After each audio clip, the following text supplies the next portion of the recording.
الحمد لله نحمده ونستعينه ونستغفره ونؤمن به ونتوكل عليه ونعوذ بالله من شرور أنفسنا ومن سيئات أعمالنا من يهده الله فلا مضل له ومن يضلله فلا هادي له وأشهد أن لا إله إلا الله وحده لا شريك له وأشهد أن محمدا عبده ورسوله أما بعد فإن خير الحديث كتاب الله وخير الهدي هدي محمد صلى الله عليه وسلم وشر الأمور محدثاتها وكل محدثة بدعة وكل بدعة ضلالة وكل ضلالة في النار. أعوذ بالله السميع العليم من الشيطان الرجيم. بسم الله الرحمن الرحيم. قاف والقرآن المجيد بل عجبوا أن جاءهم منذر منهم فقال الكافرون هذا شيء عجيب أإذا متنا وكنا ترابا ذلك رجع بعيد قد علمنا ما تنقص الأرض منهم وعندنا كتاب حفيظ بل كذبوا بالحق لما جاءهم فهم في أمر مريج أفلم ينظروا إلى السماء فوقهم كيف بنيناها وزيناها وما لها من فروج والأرض مددناها وألقينا فيها رواسي وأنبتنا فيها من كل زوج بهيج تبصرة وذكرى لكل عبد منيب ونزلنا من السماء ماء مباركا فأنبتنا به جنات وحب الحصيد والنخل باسقات لها طلع نضيد رزقا للعباد وأحيينا به بلدة ميتا كذلك الخروج كذبت قبلهم قوم نوح وأصحاب الرس وثمود وعاد وفرعون وإخوان لوط وأصحاب الأيكة وقوم تبع كل كذب الرسل فحق وعيد أفاعينا بالخلق الأول بل هم في لبس من خلق جديد. وعن أبي أمامة الباهلي رضي الله عنه قال سمعت رسول الله صلى الله عليه وسلم يقول يا أيها الناس اتقوا ربكم وصلوا خمسكم وصوموا شهركم وأدوا زكاة أموالكم وأطيعوا أمراءكم تدخلوا جنة ربكم. رواه الترمذي. محترم حاضرین جمعہ، نوجوان ساتھیوں، عزیز بچوں، میری ماں اور بہنوں، یہ ہمارے لیے سعادت کی بات ہے کہ اللہ تبارک تعالیٰ نے ہمیں یہ مبارک مہینہ نصیب فرمایا ہے. بہت سے ایسے ہمارے اپنے ہیں جو اس مہینے کی برکتوں سے محروم ہو چکے ہیں. ہمیں نہیں خبر ہے کہ یہ ہمارا آخری رمضان ہے یا اس کے بعد ہماری زندگی میں ہمیں پھر یہ مبارک مہینہ ملنے والا ہے. اس کی کسی کو خبر نہیں ہے. کسے خبر ہے کہ وہاں جنبش قلم کیا ہے؟ اللہ تبارک تعالیٰ کی قلم نے ہماری قسمت میں کیا لکھا ہے کسی کو خبر نہیں ہے. لہذا اس مہینے کو ہم اپنے لیے تربیت کا مہینہ بنائیں. اپنی زبان، اپنی فکر، اپنی سوچ اور اپنے دل کی تربیت، اپنے اعضاء و جوارح کی تربیت، اپنے آپ کو اللہ تبارک تعالیٰ کے احکام کے مطابق ڈھالنے کی تربیت. یہ مہینہ ہمیں سدھارنے آتا ہے. یہ مہینہ ہمیں سنوارنے آتا ہے. ان لوگوں کو سدھارے گا جو سدھرنا چاہتے ہیں، جو اس کے لیے کوششیں کرتے ہیں. اور اسی کا نام تقویٰ ہے.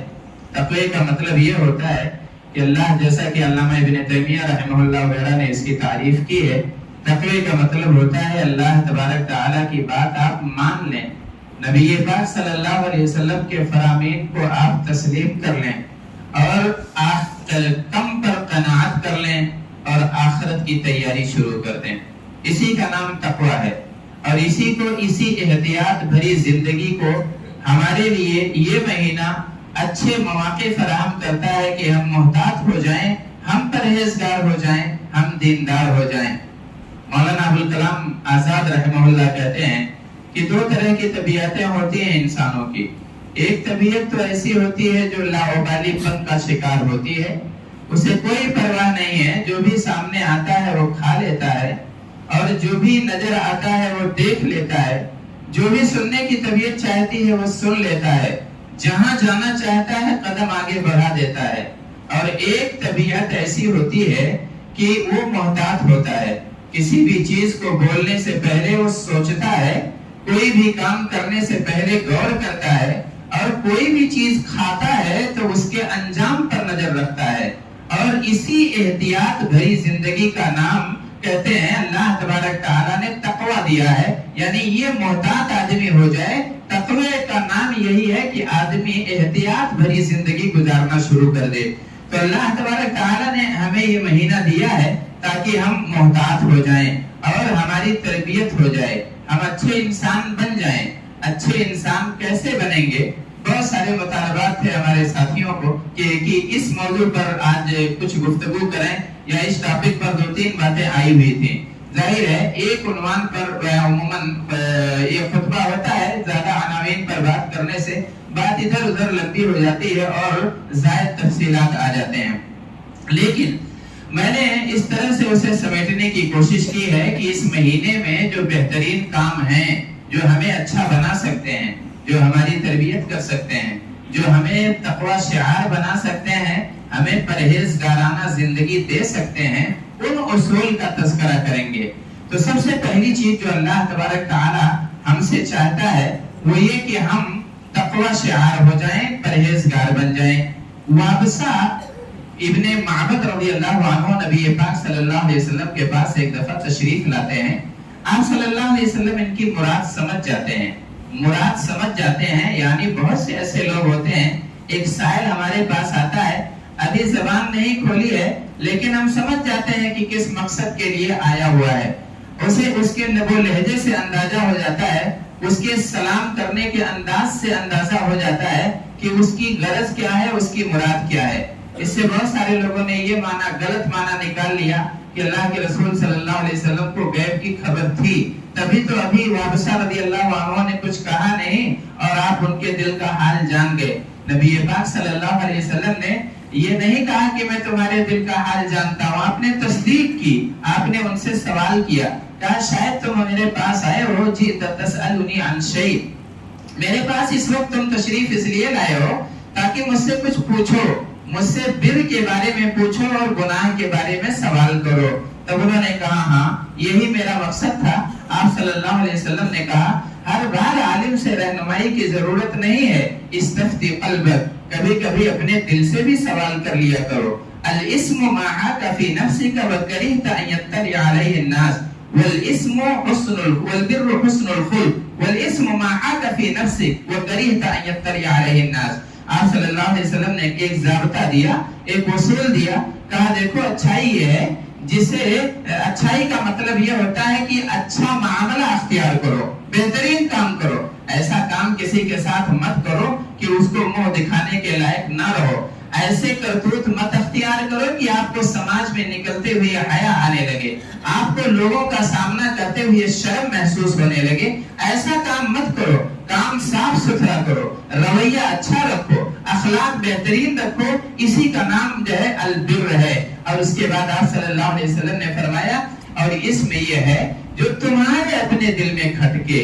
بہت سے ایسے دل ہوتے ہیں کہ کوئی کام ہوتا ہے تو دل میں بات کھٹکنے لگتی ہے، عجیب سا لگنے لگتا ہے، اور یہاں سے فتویٰ آ جاتا ہے، یہاں سے حکم صادر ہو جاتا ہے کہ جو کام تم سے سرزد ہوا ہے وہ کام اچھا نہیں ہے، وہ کام بھلا نہیں ہے، قرآن سے دلیل نہیں دیکھی ہے، حدیث سے دلیل نہیں پائی ہے، لیکن دل سے دلیل مل جاتی ہے، دل گواہی دے دیتا ہے کہ تمہارا کام اچھا ہے یا برا ہے۔ نبی پاک صلی اللہ علیہ وسلم نے کہا پرہیزگارانہ روش یہ ہے کہ تمہارے دل سے بھی فتوے صادر ہونے لگے، تمہارے دل سے بھی اشارے ملنے لگے، اور تمہیں پتہ چل جائے کہ کون سی بات اچھی ہے اور کون سی چیز بری ہے۔ اللہ کے رسول صلی اللہ علیہ وسلم نے ایک دوسری حدیث میں فرمایا ان الحلال بین وان الحرام بین وبینہما امور مشتبہات، حلال واضح واضح ہے اور حرام بھی واضح ہے. ہر کوئی جانتا ہے کہ یہ چیز حلال ہے اور یہ چیز حرام ہے. اس میں کسی کا کوئی کلام نہیں ہوتا ہے, کسی عالم کا کوئی اختلاف نہیں ہوتا ہے. ہر کوئی چوری چنڈالی حرام ہے, ہر کوئی جانتا ہے. جھوٹ اور زناکاری حرام ہے, ہر کسی کو خبر ہے. شراب حرام ہے, ہر کوئی جانتا ہے. اس کے کسی اختلاف کی کوئی گنجائش نہیں ہے. آپ صلی اللہ علیہ وسلم نے کہا لیکن ان کے درمیان کچھ مشتبہ چیزیں ہوتی ہیں جن میں علماء کا کلام ہوتا ہے, جن میں علماء کرام کے اجتہادات ہوتے ہیں, جن میں ان کی رائے ہوتی ہیں اور مختلف اقوال ہوتے ہیں. تو اس میں پرہیزگارانہ روش یہ ہے کہ جس میں کوئی شک نہ ہو, جس میں کوئی جو ہے اشتباہ نہ ہو, اسے اختیار کر لیا جائے. شبہ والی چیزوں سے بچا جائے. فمن اتقى الشبهات فقد استبرأ لدينه وعرضه ومن وقع في الشبهات وقع في الحرام. آپ صلی اللہ علیہ وسلم نے کہا اگر کوئی آدمی شبہ والی چیز سے بچ جاتا ہے تو وہ اپنی عزت بھی بچا لیتا ہے اور اپنا دین بھی محفوظ کر لیتا ہے. اللہ کے رسول صلی اللہ علیہ وسلم نے ایک طریقہ اور بہترین طریقہ بتایا ہے ہمارے سنورنے کا, ہمارے سدھرنے کا, ہمارے تقوی شعار بننے کا. آپ صلی اللہ علیہ وسلم نے زبان کی حفاظت کی پر بہت زور دیا ہے. آپ صلی اللہ علیہ وسلم فرماتے ہیں اذا کان یوم صوم احدکم فلا یسخر ولا یرفث. اگر تم میں سے کوئی آدمی روزے سے ہو تو جو ہے زبان کو قابو میں رکھے, غلط بات منہ سے نہ نکالے, فحش کلامی نہ کرے. اگر کوئی آدمی اس سے لڑنے کے لیے آ جاتا ہے فإن سابه أحد أو قاتله فليقل إني امرؤ صائم.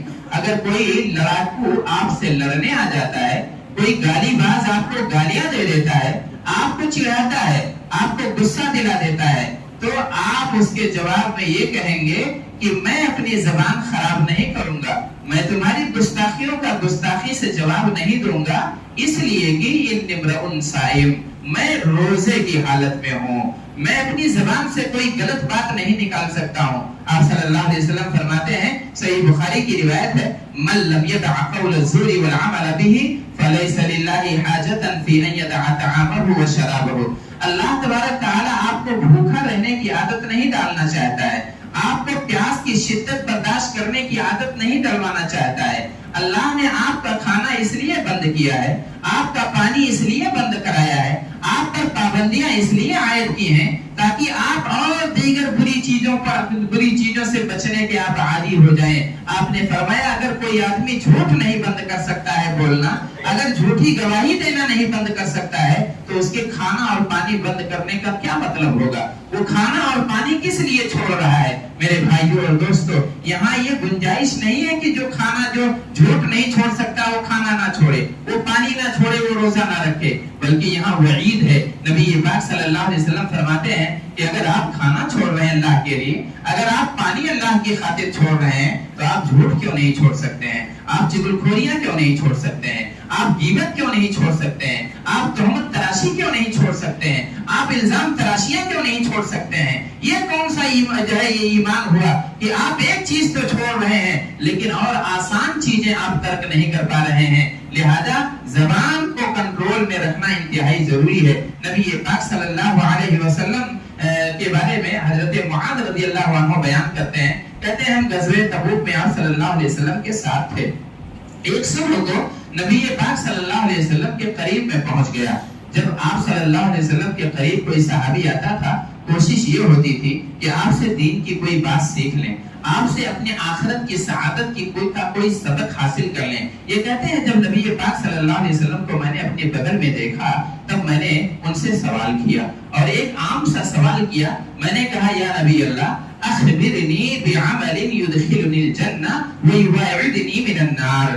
نبی پاک صلی اللہ علیہ وسلم جہنم سے بچنا چاہتا ہوں, کوئی ایسا کام بتا دیجئے کہ اگر میں وہ کام کروں تو میں جہنم سے بچ جاؤں اور جنت میں جانا چاہتا ہوں, مجھے اس کا شوق ہے. کوئی ایسا عمل بتا دیجئے کہ وہ کرنے کے نتیجے میں اللہ تبارک تعالیٰ مجھے جنت میں داخل کر دے. آپ صلی اللہ علیہ وسلم نے ان کا چہرہ دیکھا اور اس کے بعد کہا لقد سألت عن امر عظیم, بہت بڑا سوال کیا ہے تم نے, بہت عظیم سوال کیا ہے تم نے. آپ صلی اللہ علیہ وسلم نے انہیں فرمایا, کہا اعبد اللہ ولا تشرك به شيئا وتقيم الصلاة وتؤتي الزكاة وتصوم رمضان وتحج البيت. آپ صلی اللہ علیہ وسلم نے 5 بنیادی ارکان کی تعلیم دی اور کہا یہ بڑی بڑی عبادتیں تم انجام دیتے رہو.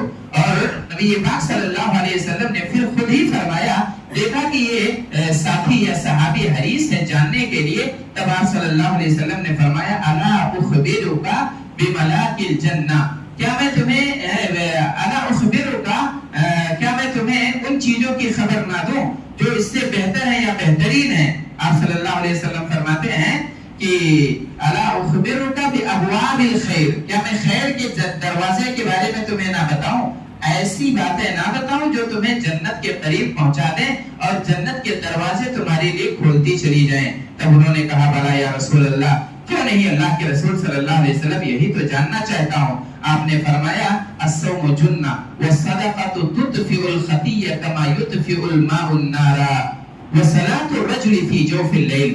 آپ نے 3 دروازے بتائے، کہا ایک تو یہ کہ ہے خیر کا دروازہ، یہ ہے جنت میں جانے کا دروازہ، یہ ہے کہ الصوم جنہ، روزہ یہ ڈھال بن جاتا ہے برائیوں کے لیے، اللہ کے عذاب کے لیے، اللہ کے عقاب کے لیے. اس سے بچاؤ کر سکتے ہیں روزہ رکھ کے. اللہ تبارک تعالیٰ کے غضب سے بچنے کا یہ ذریعہ ہے. اور آگے آپ صلی اللہ علیہ وسلم فرماتے ہیں وَالصَّدَقَةُ تُطْفِئُ الْخَطِيَّةَ كَمَا يُطْفِئُ الْمَاءُ النَّارَ، اور صدقہ کرنا یہ گناہوں کو ایسے ہی بجھا دیتا ہے، مٹا دیتا ہے، اس کی آگ پست کر دیتا ہے جیسے پانی آگ کو بجھا دیا کرتی ہے. وَصَلَاةُ الرَّجُلِ فِي جَوْفِ اللَّيْلِ، اور آدمی کا رات میں اٹھ کے اللہ تبارک تعالیٰ کی عبادت کرنا. یہ دروازے ہیں جنت میں جانے کے. اگر ماہ رمضان میں بھی کسی کو توفیق نہ ہو کہ قیام اللیل کر سکے، اگر اسے اس کی توفیق نہ ہو کہ نیند کی قربانی دے سکے، اگر اسے اس کی توفیق نہ ہو کہ تراویح کی نماز امام کے ساتھ پڑھ کے اور پوری رات اللہ تبارک تعالیٰ کے یہاں ثواب کا مستحق اپنے آپ کو بنا لے، تو ظاہر ہے وہ جنت کا دروازہ اس کے لیے نہیں کھل سکتا ہے. نبی پاک صلی اللہ علیہ وسلم کہتے ہیں ایک آدمی رات کو اگر اٹھتا ہے، اللہ تبارک تعالیٰ کی عبادت کرتا ہے جوف اللیل یعنی رات کی تاریکی میں، کسی کو دکھانے کے لیے نہیں، اس لیے نہیں کہ لوگ اسے نمازی کہیں، اس لیے نہیں کہ لوگ اسے پرہیزگار کہیں، کوئی نہیں دیکھ رہا ہے، لوگ سو رہے ہیں نرم گرم بستروں پر، لیکن ایک عبادت گزار ایسا ہے جو اٹھ جاتا ہے اور اس کے بعد اللہ تبارک تعالیٰ سے مناجات کرتا ہے، اللہ تبارک تعالیٰ کے جناب میں نمازیں ادا کرتا ہے، تو اس کے لیے بھی جنت کے دروازے کھل جاتے ہیں. اور پھر آپ صلی اللہ علیہ وسلم نے فرمایا، لمبی حدیث ہے، اس میں فرمایا کہ میں ان ساری چیزوں کی بنیاد نہ بتاؤں؟ تب انہوں نے کہا جی ہاں.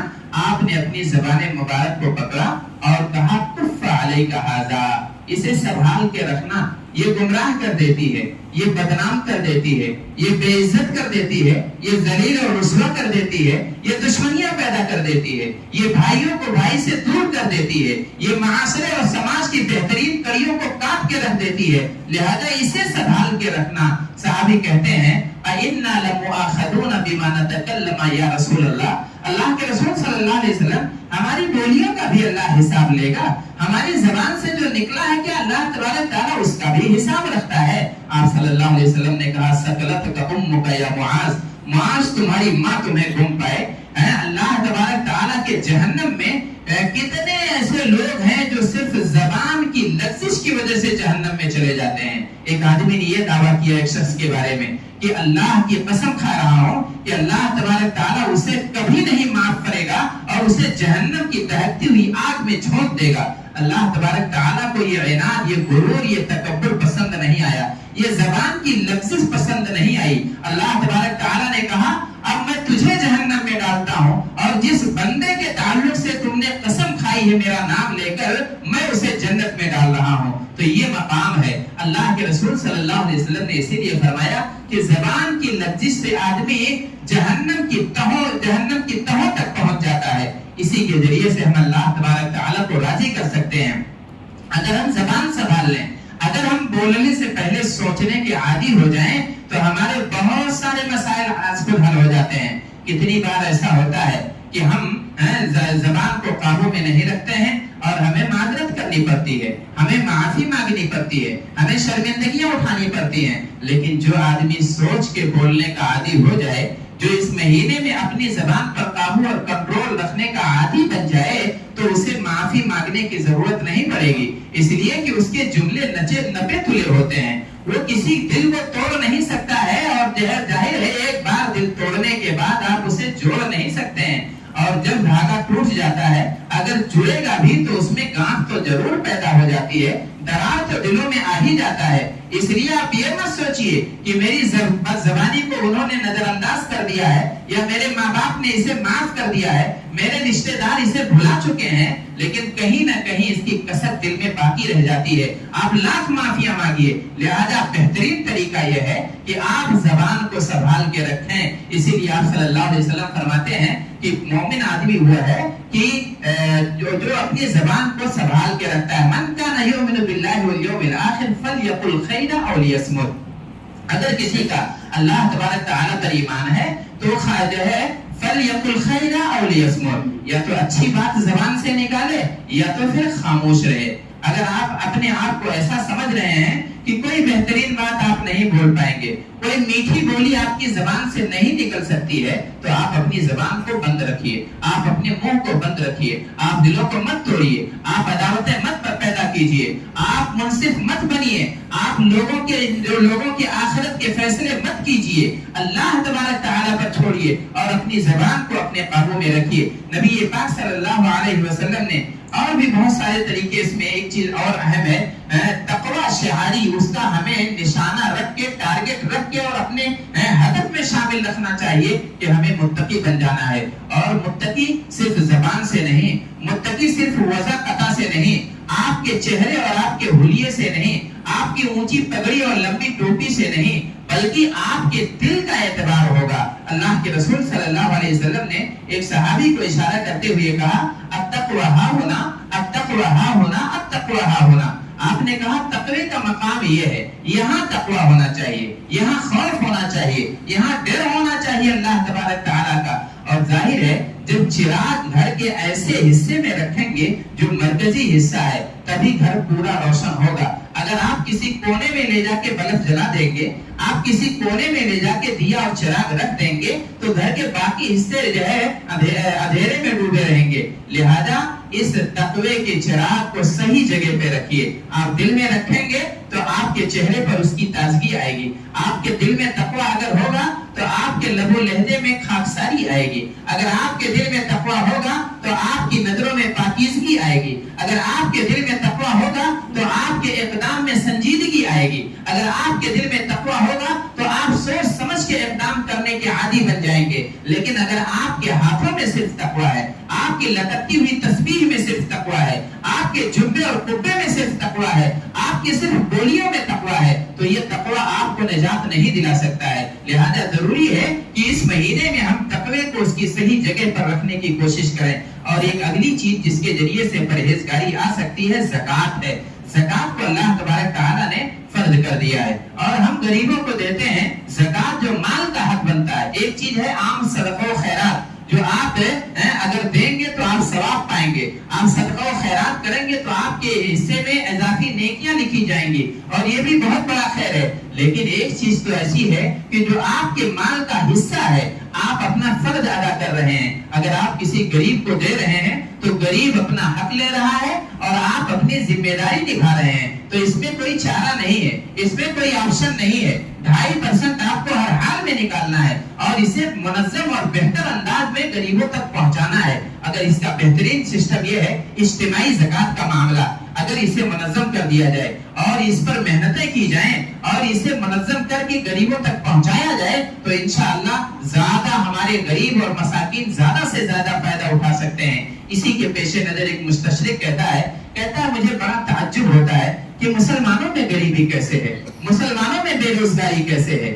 اتنا بہترین سسٹم ان کے نبی نے انہیں دے دیا ہے زکوٰۃ کی شکل میں کہ ان میں غریبی باقی نہیں رہ سکتی ہے۔ اگر اسے منظم کر دیا جائے، اگر اسے بہتر انداز میں غریبوں تک پہنچایا جائے تو غربت کا خاتمہ ہو جائے گا، غربت بچے گی نہیں۔ نبی پاک صلی اللہ علیہ وسلم کے زمانے میں آپ جانتے ہیں غربت کا حال کیسا تھا۔ خود آپ صلی اللہ علیہ وسلم کے گھر پہ کئی دنوں تک جو ہے چولہے نہیں جلتے تھے۔ نبی پاک صلی اللہ علیہ وسلم کی زندگی کا ذریعہ اسودین تھا، یعنی کالا ایک کھجور اور کالا پانی، دو ہی چیزوں پر گزر بسر ہوتا تھا. یہ آپ صلی اللہ علیہ وسلم کا حال تھا. لیکن جزیرۃ العرب میں غربت ایسی تھی کہ روٹی کی ایک روٹی کے لیے جان لے لی جاتی تھی، ایک روٹی کے لیے نہ جانے کیا کیا کر دیا جاتا تھا. آپ صلی اللہ علیہ وسلم نے جو انقلاب پیدا کیا، کچھ ہی دنوں میں ایسا ہو گیا کہ زکات لینے والے مشکل سے دستیاب ہوتے تھے، زکات لینے والے ملتے نہیں تھے. تو اگر وہ دور واپس لایا جائے، نبی پاک صلی اللہ علیہ وسلم کے اس تقسیم کے سسٹم کو منظم کیا جائے، تو انشاءاللہ ہمارے سماج سے بھی، ہمارے معاشرے سے بھی غربت دور ہوگی. آپ صلی اللہ علیہ وسلم جب مدینے میں آئے ہیں، تب آپ صلی اللہ علیہ وسلم کو 2 ہجری کا واقعہ ہے. خود من اموالہم صدقہ، اس سے پہلے مفسرین کہتے ہیں کہ مکے ہی میں اللہ تبارک تعالیٰ نے زکات فرض کر دی تھی، لیکن جب مدینہ تشریف لائے ہیں، 2 ہجری کا واقعہ ہے، جب اللہ تبارک تعالیٰ نے کہا خذ من اموالہم صدقۃ تطہرھم بھا وتزکیھم، ان سے ان کے مال سے زکات لیا کرو، تب اسے منظم کیا گیا، تب اس کا نصاب اور اس کی تفصیل طے کی گئی. اور 9 ہجری میں آپ صلی اللہ علیہ وسلم نے باقاعدہ اسے منظم کر کے اور بیت المال کا سسٹم قائم کر کے، اور اس میں زکات وصول کرنے والے ہوتے تھے وہاں لا کے جمع کرتے تھے. اور اس سے پہلے لوگ اپنے حساب سے خرچ کر دیا کرتے تھے جب ضرورت ہوتی تھی، اور صحابہ کرام کے خرچ کا حال بتانے کی ضرورت نہیں ہے. اپنے گھر کا سارا اثاثہ عام صدقے اور خیرات کے نام پر لا کے دے دیا کرتے تھے. اللہ کے رسول صلی اللہ علیہ وسلم کو کوئی ضرورت ہوتی تھی، بہترین سے بہترین چیز اور سب سے پسندیدہ چیز لا کے اللہ کے رسول کے سامنے حاضر کر دیا کرتے تھے. ابو ذر انصاری رضی اللہ عنہ کا حال سنیے کہ ان کا یہ انتہائی بہترین باغیچہ تھا بیروحہ نامی، اور انہیں بہت پسند تھا، بہت عزیز تھا انہیں. اللہ کے رسول صلی اللہ علیہ وسلم کا بھی حال یہ تھا کہ جب مسجد سے نماز پڑھتے تھے، مسجد سے چونکہ متصل یہ باغیچہ تھا، آپ صلی اللہ علیہ وسلم خود تشریف لے جاتے تھے، وہاں گھنے اور چھاؤں دار درخت سے سایہ حاصل کرتے تھے، اور وہاں کے بہترین اور صاف بہتے ہوئے پانی سے استفادہ کرتے تھے، پانی پیتے تھے، اپنے ساتھیوں کے ساتھ وہاں بیٹھ کے آرام کیا کرتے تھے، اور اس کے مالک ابو طلحہ بھی خوش ہوتے تھے. لیکن جب اللہ تبارک تعالیٰ نے یہ حکم نازل کیا، کہا لن تنالوا البر حتى تنفقوا مما تحبون، تم بھلائی اسی وقت پاؤ گے جب اپنی پسندیدہ چیز اللہ کی راہ میں لٹاؤ گے. تب انہوں نے کہا کہ اللہ کے رسول صلی اللہ علیہ وسلم، میں نے غور کیا، کوئی مال مجھے اس سے زیادہ پسند نہیں ہے، کوئی میری پراپرٹی مجھے اس سے زیادہ عزیز نہیں ہے، یہی بیروحہ ہے جو مجھے سب سے زیادہ عزیز ہے، جس سے میں سب سے زیادہ مستفید ہوتا ہوں، یہ اللہ تبارک تعالیٰ کی راہ میں دیتا ہوں. تو یہ صحابہ کرام کے خرچ کا حال تھا. ہم ضروری نہیں، ہمارے ایمان کے مطابق ہم سے تقاضا کیا جاتا ہے، لیکن جو مال کا حق بنتا ہے اسے نکالنا ضروری ہے، اور اسے اللہ تبارک تعالیٰ کی راہ میں دینا ضروری ہے. تقویٰ شعاری پیدا کرنے کا ایک ذریعہ ہے تلاوت کلام پاک، اسے زیادہ سے زیادہ پڑھنا چاہیے. آپ ایک حرف پڑھیں گے، آپ کو اللہ تبارک تعالیٰ ایک نیکی دے گا. یہاں تک کہ کچھ لوگوں نے حساب جوڑا ہے کہ اگر آپ ماہ رمضان میں ایک قرآن ختم کریں گے تو آپ کے حصے میں 3 ملین نیکیاں لکھ دی جائیں گی، عام حساب کے اعتبار سے. اللہ کے رسول صلی اللہ علیہ وسلم کہتے ہیں جس نے قرآن پاک کا ایک حرف پڑھا، ایک حرف پڑھا، تو اسے اللہ تبارک تعالیٰ 1 سے 10 بلکہ 700 گنا تک بڑھا کر نیکیاں دے دے گا. اور میں یہ نہیں کہتا ہوں کہ الف لام میم حرف، الف لام میم حرف ہے، بلکہ الف حرف و لام حرف و میم حرف. الف بھی ایک حرف ہے، لام ایک حرف ہے، میم ایک حرف ہے. آپ الف لام کہتے ہیں مصحف کھول کے تو آپ کے حصے میں 30 نیکیاں یا اس سے بھی زیادہ لکھ دی جاتی ہیں، اور 3 ملین گناہ بھی مٹا دیے جاتے ہیں. کبھی اس کا احساس ہوا ہمیں کہ ماہ رمضان کو غنیمت جانیں اور اس میں زیادہ سے زیادہ کلام پاک کی تلاوت کریں، زیادہ سے زیادہ نیکیوں کا ذخیرہ کریں. اعتکاف بھی بڑی عبادت ہے، خاص طور سے آخری عشرے کی یہ عظیم عبادت ہے. نبی پاک صلی اللہ علیہ وسلم کی نظروں میں اس کی قدر اتنی تھی کہ جب ہجرت کر کے مدینہ تشریف لائے ہیں، اتنی مشغولیت بھری زندگی آپ صلی اللہ علیہ وسلم کی تھی. ایک بڑی سلطنت قائم کرنی تھی، پوری مارکیٹ اور منڈی بنانی تھی، اور غذائی بحران کا معاشرہ شکار نہ ہو جائے اس کا بھی انتظام کرنا تھا. نبی پاک صلی اللہ علیہ وسلم کو بے شمار غزوات کرنے تھے. آپ اندازہ کیجئے کہ انتہائی مختصر مدت میں اللہ کے رسول صلی اللہ علیہ وسلم 13 سالہ زندگی میں کتنے غزوات، 11 سالہ زندگی میں آپ صلی اللہ علیہ وسلم کو کتنے غزوات کرنے پڑے. لیکن اس کے باوجود بھی آپ صلی اللہ علیہ وسلم کا معمول یہ تھا کہ جب یہ مہینہ آ جاتا تھا قرآن سے جڑ جاتے تھے، جبریل امین آسمان سے تشریف لاتے تھے، اپنے سامنے بیٹھاتے تھے، قرآن سنتے تھے، آپ صلی اللہ علیہ وسلم جبریل امین کو قرآن سنایا کرتے تھے۔ اس کا اثر یہ ہوتا تھا کہ آپ باد سرسب سے بھی زیادہ فیاض اور سخی ہو جایا کرتے تھے۔ ہوائیں چلتی ہیں تو اپنا نہیں دیکھتی ہیں، جب ہوائیں آتی ہیں تو اپنا اور پرایا نہیں دیکھتی ہیں، سب کو فیض پہنچاتے چلی جاتی ہیں، سب کو نوازتے اور لٹاتے چلی جاتی ہیں۔ یہی حال آپ صلی اللہ علیہ وسلم کا ہو جاتا تھا، بلکہ اس سے بھی زیادہ آپ صلی اللہ علیہ وسلم سخی اور فیاض ہو جایا کرتے تھے۔ تو اس مہینے میں آپ نے کبھی اعتکاف کی سنت نہیں ترک کی، ہمیشہ اعتکاف کیا کرتے تھے اور اپنے گھر والوں کو بھی اس کی ترغیب دیتے تھے۔ لہذا ہمیں بھی چاہیے کہ اس مہینے میں یکسر ہو کر کسی کونے میں اللہ تبارک تعالیٰ کے لیے بیٹھ جائیں، اپنے گناہوں پر روئیں، اللہ تبارک تعالیٰ سے لو لگائیں، اپنا تزکیہ کریں، اپنی صفائی کا انتظام کریں۔ ہو سکتا ہے کہ یہ ہمارا آخری مہینہ، آخری رمضان ہو، اس کے بعد ہمیں یہ دوبارہ مبارک مہینہ نہ میسر آئے۔ اللہ تبارک تعالیٰ ہمیں اس کی توفیق دے، آمین۔ بارک اللہ لنا و لکم فی القرآن العظیم۔